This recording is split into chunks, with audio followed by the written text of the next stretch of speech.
So thanks very much for inviting us here to speak. My name is Phil Meyer. I'm the project manager for employability and civic participation at Inclusion Scotland. Inclusion Scotland is a national disabled people's organisation. What that means is that we're a charity that is run by disabled people for disabled people. The leadership, the board is made up of disabled people, and probably most of the staff are disabled people as well. And our mission is to ensure that the voices of disabled people are heard in the decisions that affect them, which is, all the same decisions that affects everyone else. But ensure that it's actually the disabled people's voices themselves that are heard, and not people who think they know best talking about what's best for disabled people. So we do a lot of work informing the Scottish Parliament on policy issues that are particularly relevant, and everything that we say when we inform MSPs about those issues is based on conversations that we've actually had with our members, with our disabled members, and with the members of the organisations who are members of us. The reason I'm here today is to talk about our Access to Politics project. Our Access to Politics project was set up with Scottish Government funding in November of last year, and its mission is to bring about a change in the huge underrepresentation of disabled people within active politics. If Jamie was here, he'd be talking about the 1 in 5 campaign, which I'm sure you've probably heard about within the party. And the 1 in 5 campaign is there as a grassroots movement to point out that 1 in 5 of the working age population of Scotland is disabled, and where's our representation? If you look at the Scottish Parliament that we just elected, there is only one MSP who is openly self-defining as disabled out of 129. If it was representative of disabled people, it would be 26, 23, I get that mixed up. The point is, we are far, far short.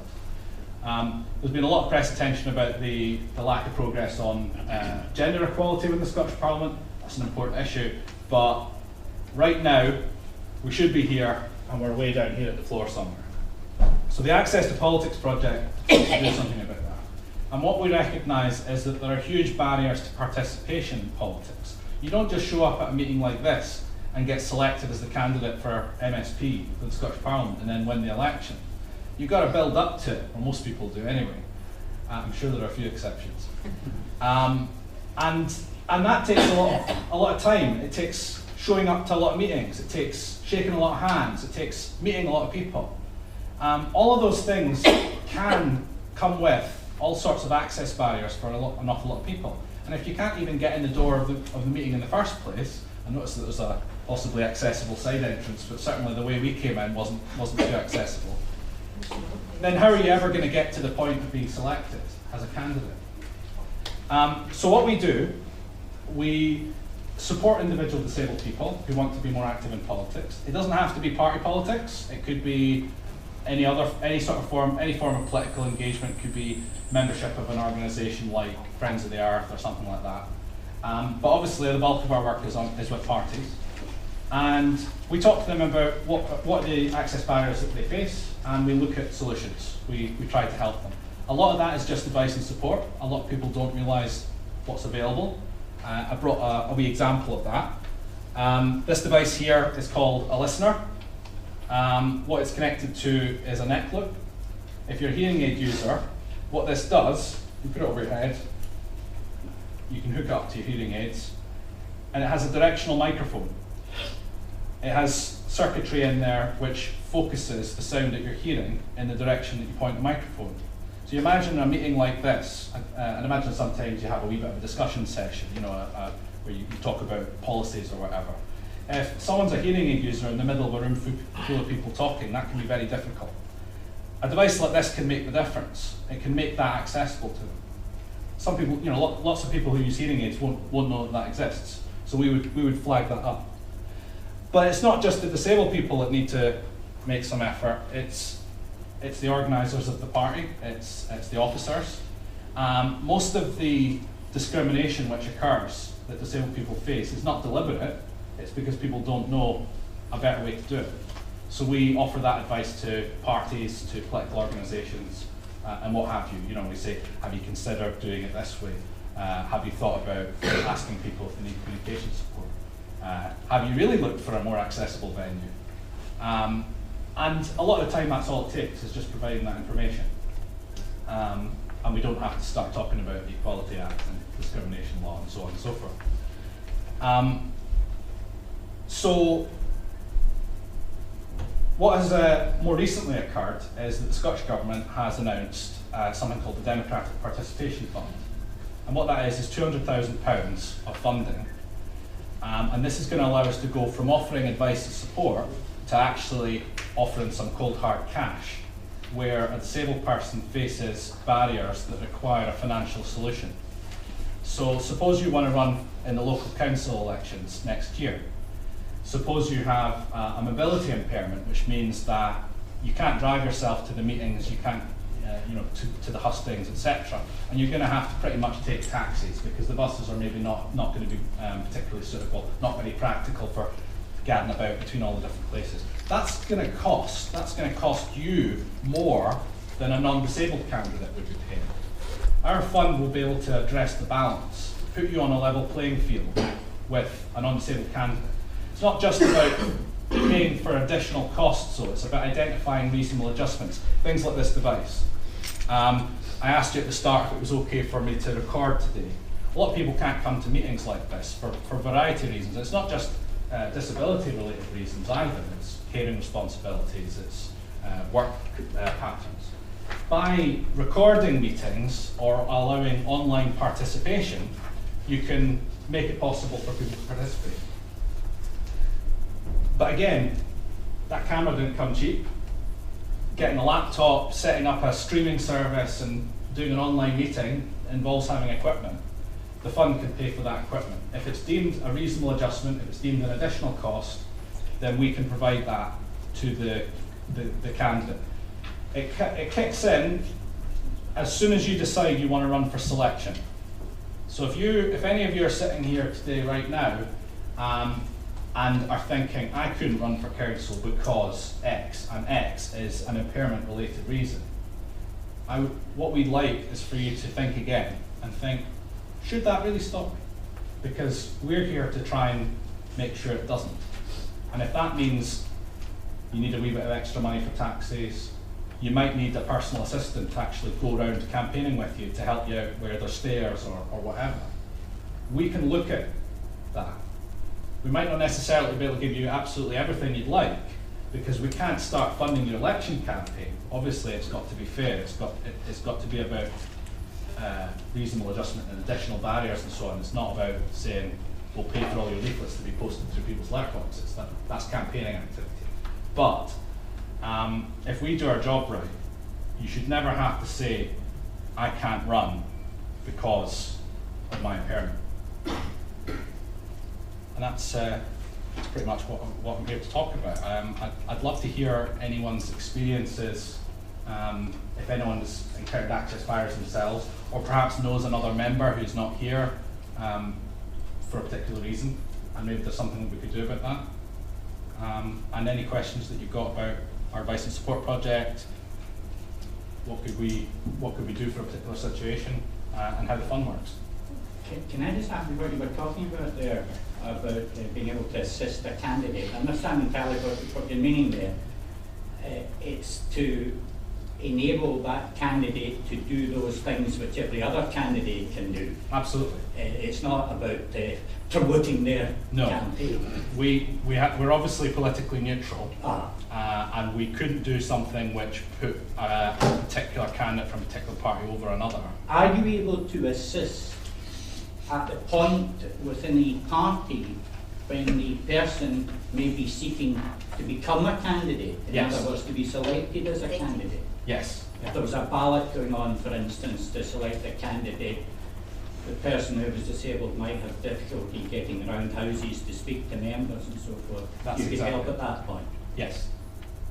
I think that as a person who myself has a disability, and although it's not visible, the problem is that people who have invisible disabilities can't do the door-to-door work in order to campaign. they physically, although they don't look it, cannot do that. Absolutely. And irrespective of what, £200,000 is not a huge amount of money, although it's better than nothing, it's not a huge amount of money.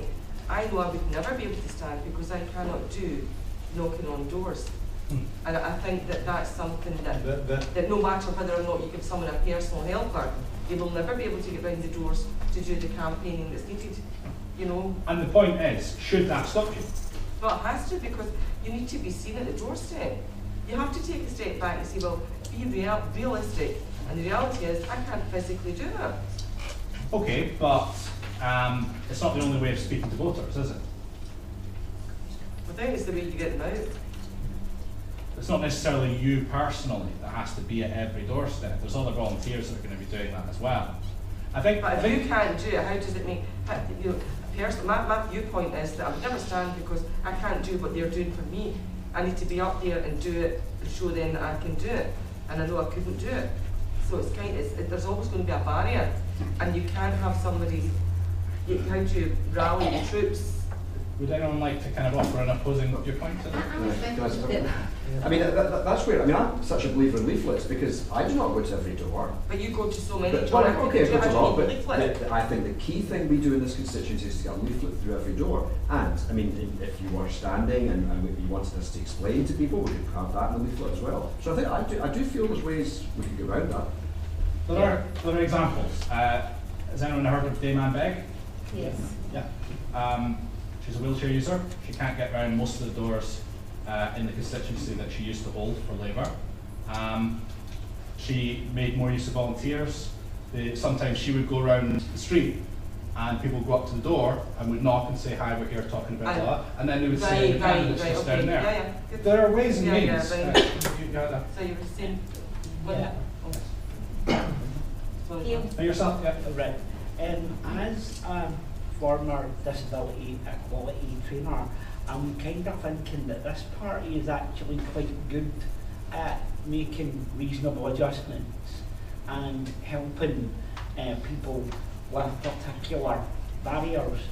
And I know that myself because I've experienced a lot of help and a lot of support from other members of the party, including such things as getting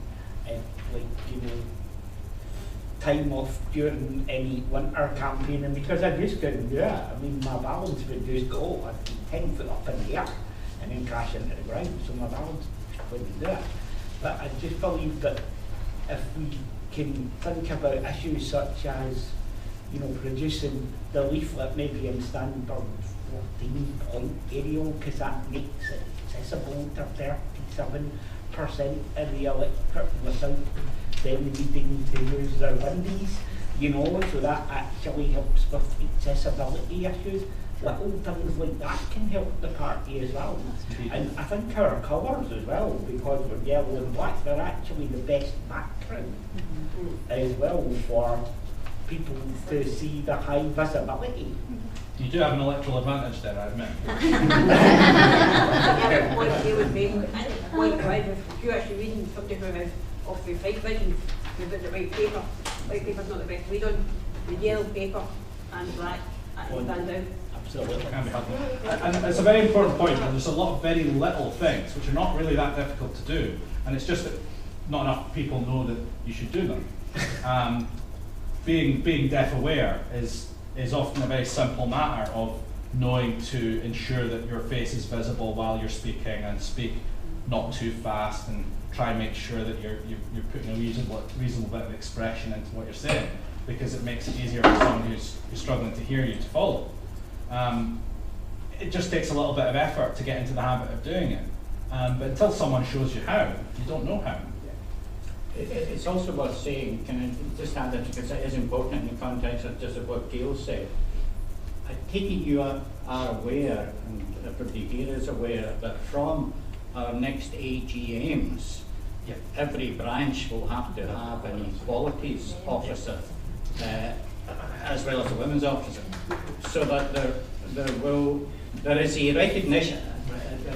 Gail's quite right, the party has quite often done quite well in this, but there's a recognition within the party that there's a lot more that needs to be done. that's why these equalities officers are being appointed. And you are the very person they'll want to be liaising with. It'll be a constant exercise on their part.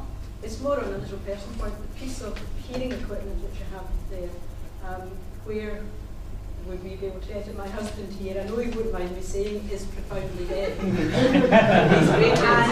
and he does find even these meetings very difficult some nights. So that sort of thing would obviously be a great help to you, wouldn't it? This particular one's called a Bellman. You can get it from the Action on Hearing Loss website. They have a shop online. You can order it online, you send it through the post. It's not cheap, I'm afraid.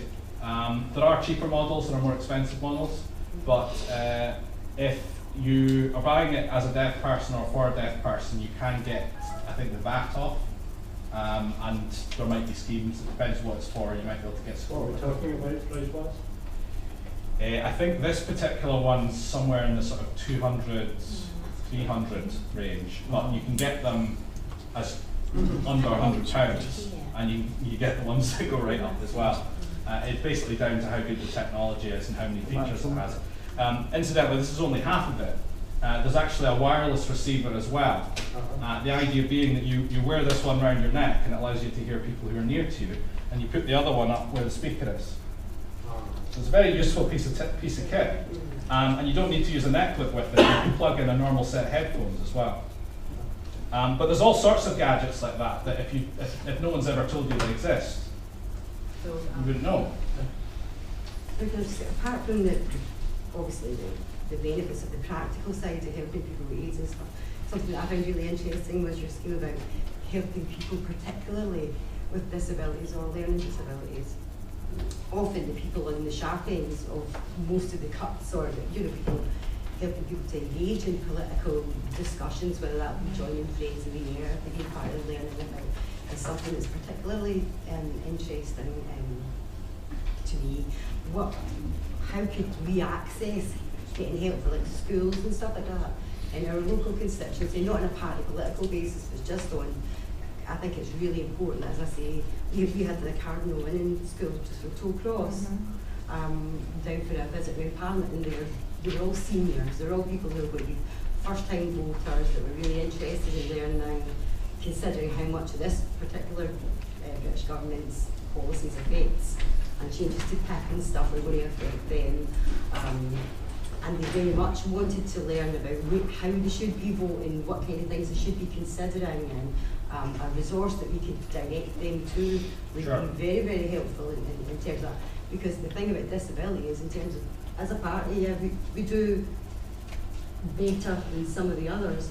It's something that I'm aware of when we talk about diversity. We tend to talk about gender a lot, we tend to talk about LGBTB, and people with different ethnicities, but we talk about disability hardly at all. They're almost invisible. Yeah, I think I'm a lot. And I think where we can empower people to speak up for themselves, that's where we should be targeting our resources. There really hasn't been a lot done on this subject before. The work that we're doing on this project is really brand new in Scotland.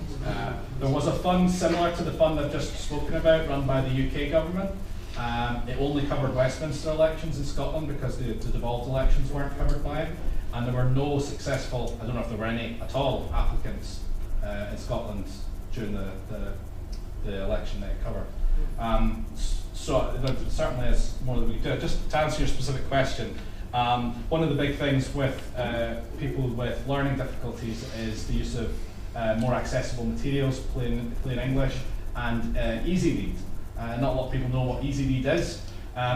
Gives me a useful seg to give Jamie another plug, seeing as he's not here. The 1 in 5 campaign did a really excellent wee thing during the election, where they challenged all the parties to produce accessible versions of their manifestos, and they did that by producing a scorecard for all parties.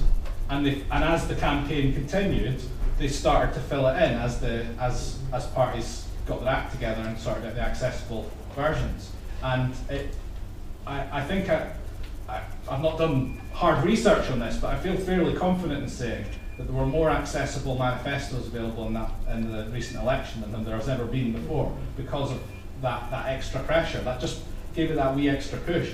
It was being plastered all over social media no crosses next to your party, and you're like, all right, how can we get an easy read version? How can we get a BSL translation? I think, was it something like 5 out of 7, Michelle, did easy read? UKIP didn't, the Tories didn't, SNP, Labour, the Greens, I don't know if the Lib Dems did easy read, I don't think they did, I think that was the one they didn't do.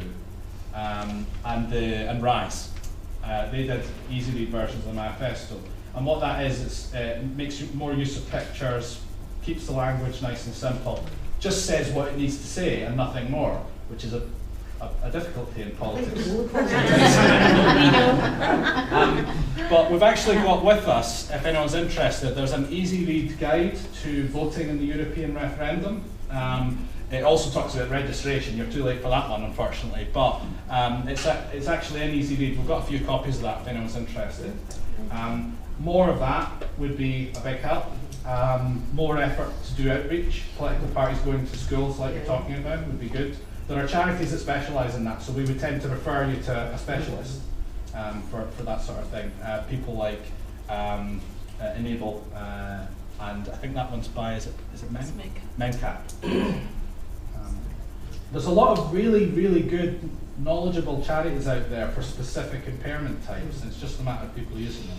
Yes? Yeah, so I actually remember all of them in Scotland and Carolina, Scotland.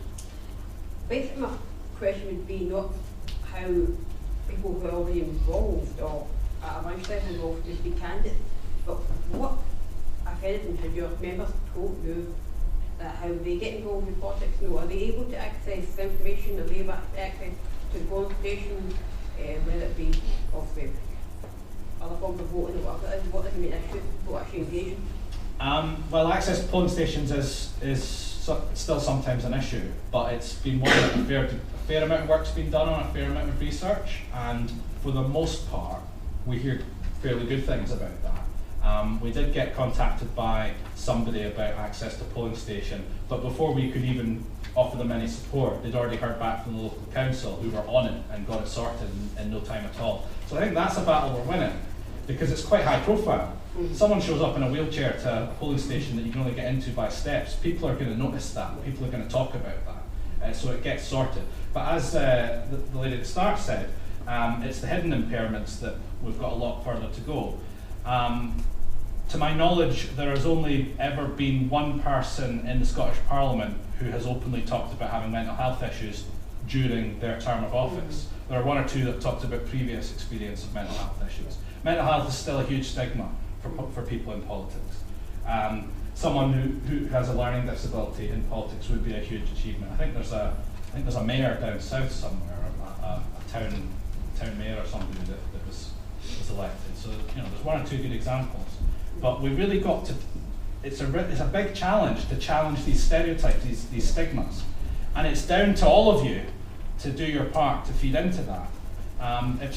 Whenever you hear somebody or you feel yourself, oh, but that wouldn't work, oh, I can't do that, challenge that. Why doesn't it work? Ask yourself what needs to change to make it work.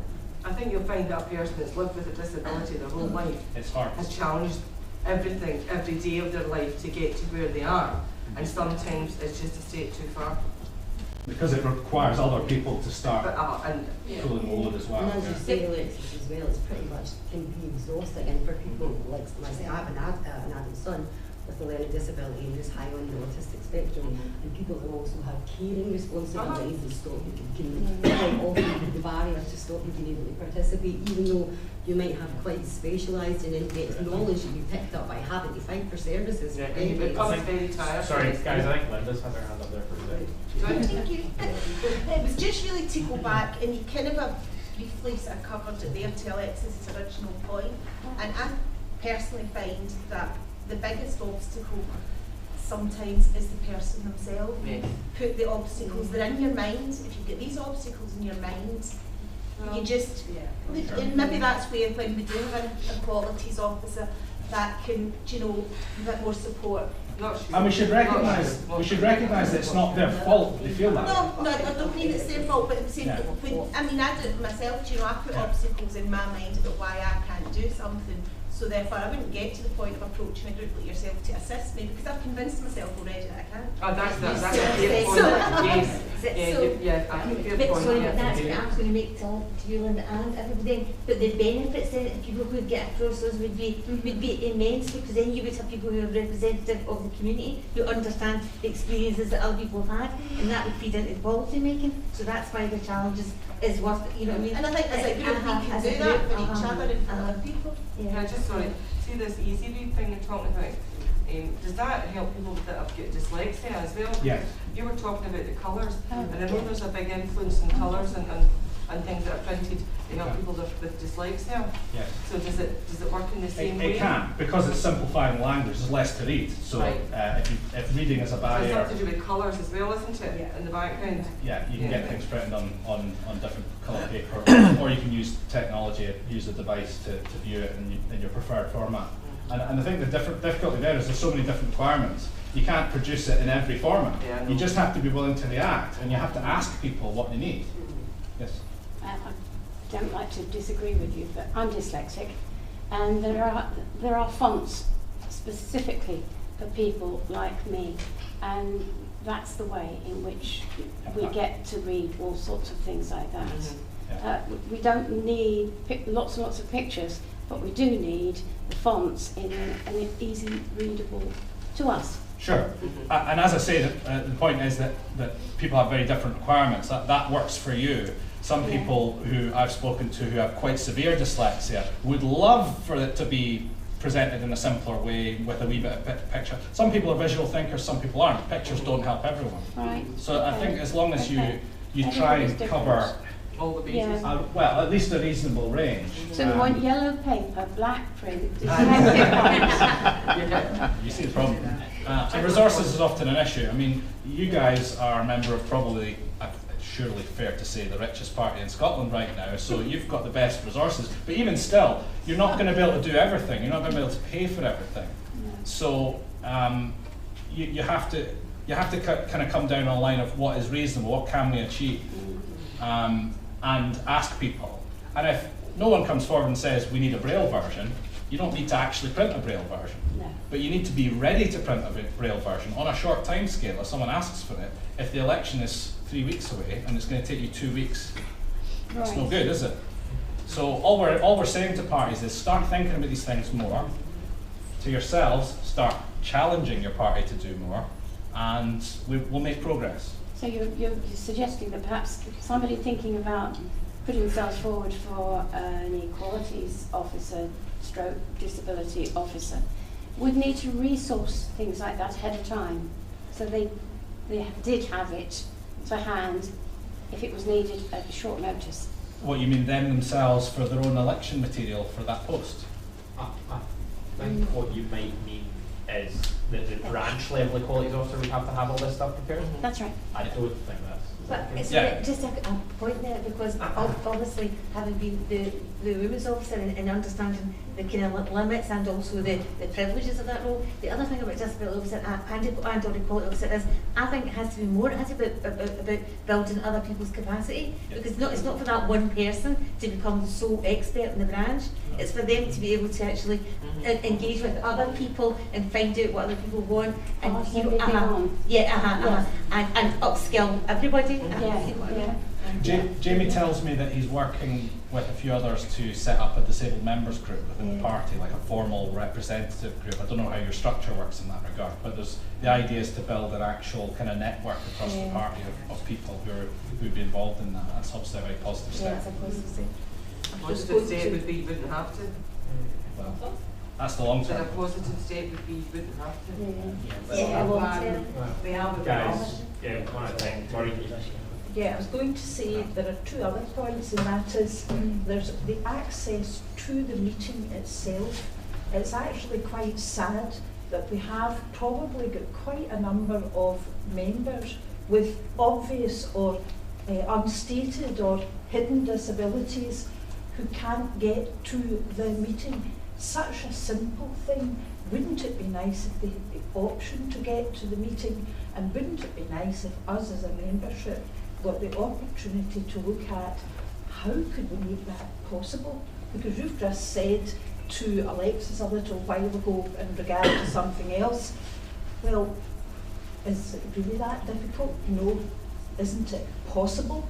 Are there other ways of looking at it? So there's that point, and then there's, you covered it in a way about access within the meeting, you know. If I weren't wearing my mini hearing aid, and someone was speaking who was not, they were a bit of a mumbler, even if they were at the very front of the room, I might be trying to read their lips to see exactly what it is they're saying, and if the quality of the light in the room isn't very good, it makes it really difficult to do that for people. So that's about access to the meeting and access within the meeting, and I think that those are really quite important issues. Yeah. Indeed, and we're working on producing some guides and some materials that can help people like yourselves who are organising the meeting to think about these things. But there's no substitute for the people who have the issue to actually say, you know what, could we increase the lighting, or could we move things around, you know, a little bit so that I can look not without light behind it, or things like that. Listen to the disabled people themselves about what works for them. And try and be a bit more inclusive. But I think that's the point that you made. Is up to all of the membership to work at it together. It's not about creating a post. That will really solve nothing without everyone else helping in one way or another. I think if you create the post, Yeah, guys, if it's you not have the somebody discussion. that's identifiable that you can go Alexis, to. Alexis, the discussion is not really about that. That's mandated, that's happening. Bring it back I think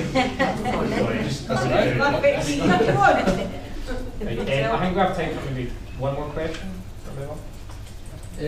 I mean, I'm wondering, our experience with getting more women elected was that we tried the kind of gentle stuff and we weren't making much progress, and so we really had to have a definite policy that 1 in 2, or a way of getting towards 1 in 2 would be women, and we've now made progress in that, and I think the Labour Party is the same. I mean, I'm just wondering, do we not eventually have to go down that route and say we want 1 in 5 people disabled, or at least let's start with 1 in 10 or something like that, and really have a clear top-down policy? I think it's a discussion we're having. However, there are obvious practical issues. What is it we're trying to achieve, and how do we define disabled? The 1 in 5 definition is actually quite broad. So if you're dyslexic, you're in the 1 in 5. Depression as well. Yeah. There are lots of impairment types which fit under that 1 in 5 envelope, who actually don't experience much access barriers to politics. There are probably plenty of people in Scottish Parliament who could define as disabled, but choose not to because they don't feel they have been, because their circumstances have been such that they haven't experienced significant barriers, experienced significant reduction in their choices.